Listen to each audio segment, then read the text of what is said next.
Hi there, today on Lydia's Books I'm going to do a tag video. It's been a while. I don't do tags very often, but I really like to do tags that are about BookTube. Not so much like how many green books do you have on your shelf, but things about BookTube that make you think. And this particular one definitely made me think. I really like this one, and there's another tag coming up that I saw over at Cliff's Dark Gems that really spoke to me. Very intriguing kind of think pieces that come out of these sorts of tag videos. I originally saw this one, which is BookTube Habits, on Criminali's channel, and it came from Bibliophile Reads, or Bibliophile's Bookscape is now the name of the channel, and it was an original tag there, so there'll be all that information down below. If you're interested, go and watch all these video, or of course Mike's channel. And yeah, I had a fun time searching through other people's videos attached to this tag too. I also discovered a new channel called Walls of Horror, whose tag video I did watch, so yeah, go check that out down below too. And yeah, always happy to find a new horror channel, so if you know of really good ones, send them this tag and let them fill it in and let me know who they are. I'm going to just try and go through these without editing too much. I know I edit a lot, like that's my favorite thing to do. We'll talk about that. But it's extremely hot in here.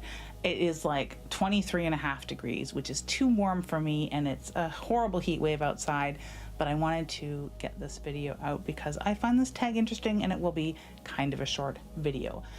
Question one is, do you film in batches or one video at a time? I typically do only one video at a time because I spend a week plotting it and a day filming it, or like an hour filming it.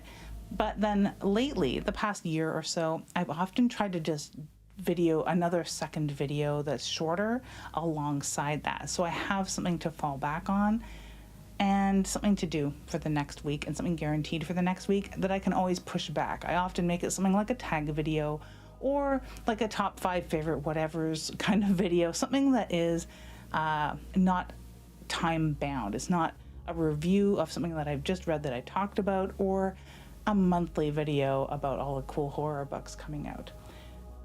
Number 2 is scripted, outlined, or chaotic filming. I don't really do much chaotic filming, but I don't script everything. I script my book reviews, but because I've written them. And I write them by using a voice to text. So I sit down with the book and I open up my editor and I turn on the voice typing and I just talk. And then I edit it quite lightly, actually. So it is very off the cuff, but it is me reading a script, if that makes sense. But that's only for book reviews. I lightly outline other videos. I go by, it's kind of scripted when I'm reading the book descriptions of a book, but with something like this, I just talk. And with the top 5 videos, often I am just talking. I might have a few bullet points about, some of the research that I've done or some facts about the book or the author, but for the most part, it's just off the cuff. We do our whole podcast, Dead Air podcast, off the cuff too, which really surprised some people because Wes, my partner on that podcast, is very articulate and very smart. Number 3 is, how long do you actually spend filming? About an hour. Today it's an hour and 1 minute so far, so we'll see how much over that I go. I try and film for an hour. All of the magic is in the planning, really, right? All the magic is in the fiddling with the camera for a week beforehand to get your settings right. All the magic is in moving your lights around for 3 years. I mean, that's where the magic is the planning. The filming is kind of easy. Number 4, what's your editing pet peeve? Having nothing to edit. I like filming, but I love editing. I have a lot of fun editing. I sometimes kind of struggle to get myself together to film because there's a lot more involved. Like, I have to have my hair, I have to not be sweaty, it has to not be 23.5 degrees, those sorts of things. I have to have time to film.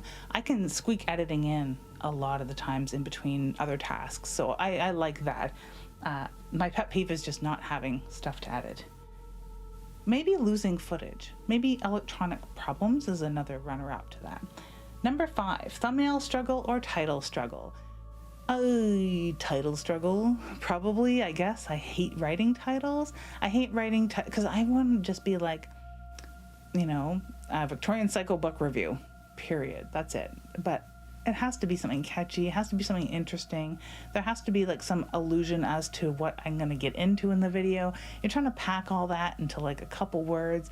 I don't want it to have too many words, but because it's BookTube, titles are long. It's going to have a lot of words. It's really tough. The title often ends up on the video because I'm not one of those people that can just put "what?" question mark as the text on my thumbnail. I like to have a lot of informative text.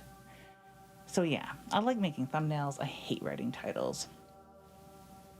Number 6, do stats influence your reading choices? No, they don't. Well, it depends on what you mean by stats. Like my stats, no, because the things I love to read get very few views, and I know that already. But stats as far as like what other people are reading, that gets really interesting. Like there's a lot of books that people have videos about that take off very almost viral, especially like on Book Talk and all that stuff. So that does somewhat influence my reading because I might have not picked up some books due to that, right?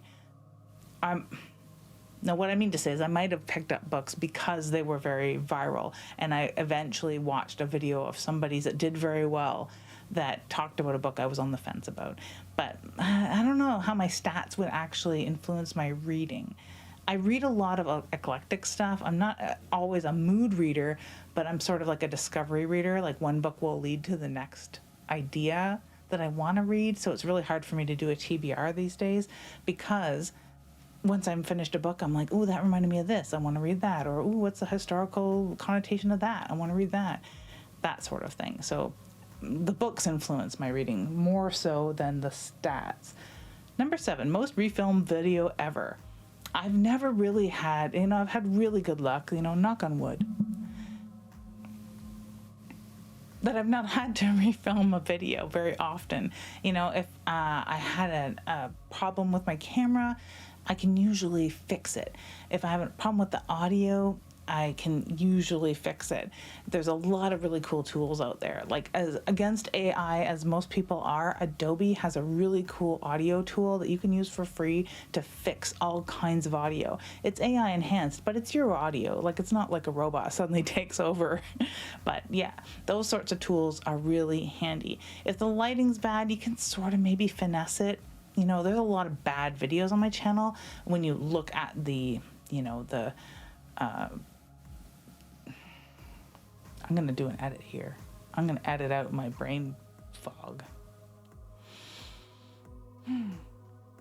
The production value, you want to try and fix that, but sometimes it's unsalvageable. There's a lot of very low production value videos on my channel, and I'm fine with that. So no, there's no real most refilmed video ever. Now, if you talk about like what sort of type of video that you've refilmed over and over, probably new books coming out this month, because I do that every month. Number 8, comfort video format. New books coming out this month, maybe, because it's easy, it's fun. I get to talk about the design of the books. I get to look up a whole bunch of new books. I get to see what's coming out, sometimes a year in advance. I get to look and see what's going to be popular or what tickles my fancy, what authors I love have books coming out. Like that's one thing. I also really like book reviews. And I've had this conversation on the show before about book reviews not getting a lot of views, but that's fine because I like making them. I love doing an in-depth book review. And I doubly love that I don't review every single book I read. And we'll get into that in the next tag that I'm going to talk about, which is like, why do booktubers matter, or something along those lines. And I think that when I move to do a review, I really want to bring a book to other readers. There's something in the book that made me want to talk about it. There's something in the book that was worthy of a full 1,000-word essay. There's something in the book that impressed me so fucking much that I want to share it, right? And those are another comfort kind of video for me. But if you're talking about like old cozy slippers, new books coming out this month. But yeah, so yeah, like I said, this came out from Bibliophile Bookscape. It was an original tag on his channel. I discovered it through Criminali doing this, and Walls of Horror was a new channel that I discovered from seeking out this tag. So if you're interested in doing the BookTube habits tag, consider yourself tagged. I'd love to see a lot of other people do it. The tag's been doing its rounds for a little bit now, so most people have done it already. But if you haven't in your horror booktube specifically, I would love to see you do this tag. So thank you ever so much for watching, and have an spooky day.